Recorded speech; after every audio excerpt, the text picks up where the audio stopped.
Light हे व्हायला लागलं काय? हां नमस्कार, कसं आहे सगळे? तर मस्त मजेत असाल. आजच्या या नवीन ब्लॉगमध्ये मी तुमचं खूप सारं स्वागत करते.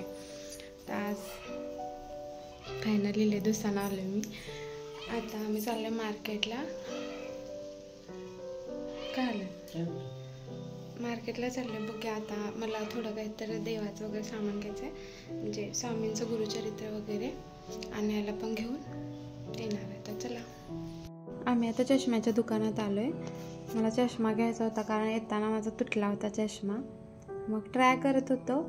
आणि नेहमी कसं असतं माहिती आहे, जेव्हा मी चष्मा ट्राय करून म्हणजे यांना दाखवते की कुठला चांगला दिसते कुठला चांगला दिसते, त्याचं प्रत्येक वेळेला आन्सर हा छान दिसते, म्हणजे सगळ्यात चांगलं दिसते. नेमकं कोणता घ्यायचा तेच मला कन्फ्युजन होते, कारण स्वतः बघण्यापेक्षा दुसऱ्याने सांगितलेलं जरा वेगळं पडते. तर तुम्ही पण सांगा कुठला चांगला वाटतो. मी तर घेतला होता. त्यानंतर मी नंबर पण चेक केला, MS ला जाऊन चेक केला होता, पण आणि म्हटलं एकदा कन्फर्मेशनसाठी पुन्हा नंबर चेक करावा.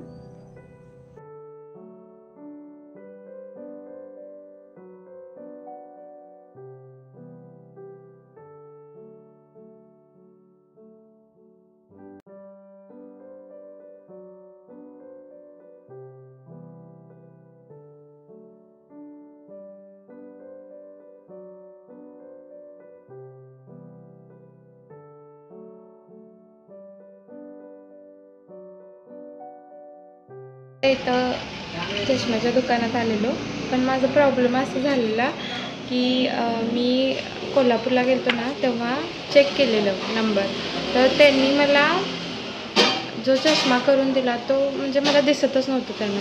हा प्रॉब्लेम आलेला.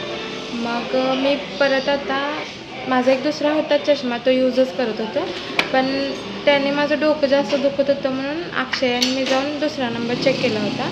तर त्यांनी मला जो माझा म्हणजे नंबर आहे 1, तर त्यांनी मला 2 दिला होता, त्यामुळे तो घातल्यावर माझं डोकं जास्त दुखत होतं. त्यानंतर मग मी परवा दिवशी MS ला गेलो, तर तिथे नंबर चेक केला होता.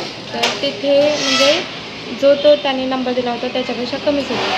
मग आता इथे चष्मा करायला आलो, तर इथं पण तेच झालं. म्हटलं एकदा त्यांना तुम्ही पण चेक करा, म्हणजे सेम नंबर येतात ना.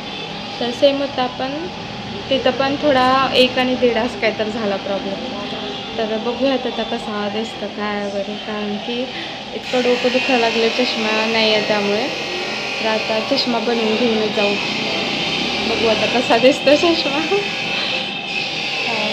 लांबचं दिसायला नाही, लवकरच म्हातारी झाली. त्यानंतर आणायच्या शाळेची टायमिंग झालेली सुटायची. मग मी तिथंच थांबलो, कारण ते बोलले की थोड्याच वेळा चष्मा बनवून देतो. मग हा आणायला गेला. अनया पण आता आली. तर अनया पण म्हणतो तिथं काय करताय. तिला जास्तच एक्साइटमेंट असते प्रत्येक गोष्टीची. तर हा मी चष्मा बनवला, कसं वाटतं नक्की सांगा. आणि मी ह्याला सांगितलं व्हिडिओ बनव. तर हा स्वतःचंच ह्यालाच कळेना ना की काय करायचं. मग मी आलो, मला गुरुचरित्र घ्यायचं होतं, तर तेच मी घेत होते इथं.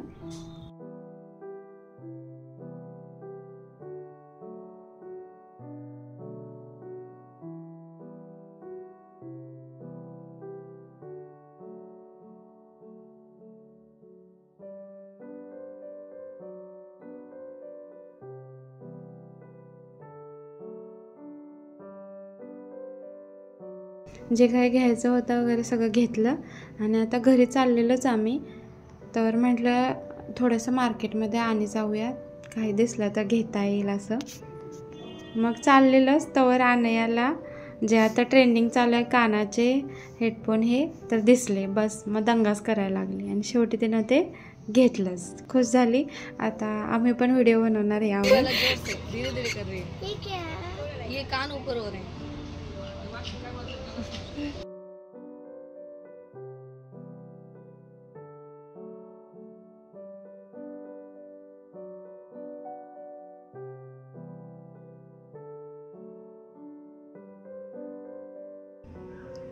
मार्केटमधली शॉपिंग झाली. मग येता मला दूध आणि पनीर घ्यायचं होतं, दही वगैरे, तर ते पण घेतलं. डेअरी होती तिथे. तर असं काहीसं आमचं मार्केटमध्ये शॉपिंग झाली. शॉपिंग काय जास्त नाही, कामच होतं. मग जाता जाता अननस दिसलं. शाळेत 2 रुपयाला भेटायचं 1 पीस, 2 का 1 रुपयाला भेटायचं. आता त्याने 30ला 5 पीस दिले होते. मग आलो आम्ही कॉटनमध्ये. फुलं उठली होती झाडाला, म्हटलं देवासाठी काढावी. तर असा काहीसा हा आमचा दिवस गेला.